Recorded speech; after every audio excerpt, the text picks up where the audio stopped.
My name's Todd Rogers. I'm a professor of public policy at the Harvard Kennedy School. But for this video, I'm wearing my hat as co-founder of Everyday Labs and chief scientist of Everyday Labs.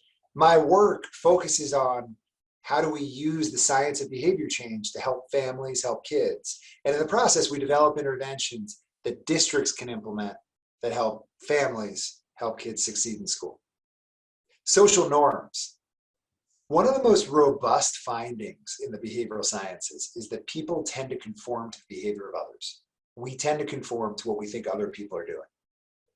Some of the early research in this was in energy use, where when people think that they are using more energy than their neighbors, they will reduce their energy use. Or water use. If people think they're using more water than their neighbors, they will tend to reduce their water use. I've shown it in the voting space, where when you convince people that turnout is going to be high, lots of people are voting, it increases people's motivation to vote. And if you convince them that turnout is going to be low, it can be demotivating. So emphasizing that most people are doing the desirable behavior makes people more likely to do it. And in inverse of that is that emphasizing that most people are not doing the desirable behavior actually undermines the desirable behavior.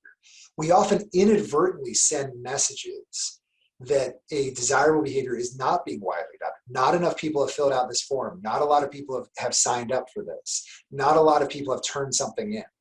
And by saying that, we're saying most people aren't doing it.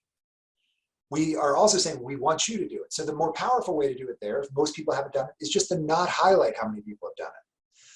But in other domains where most people have done the desirable behavior and only a few people remain to have not done it, really highlighting most people have done it, only a few people remain, please finish it, or sign up, or turn it in, or whatever the example, the domain.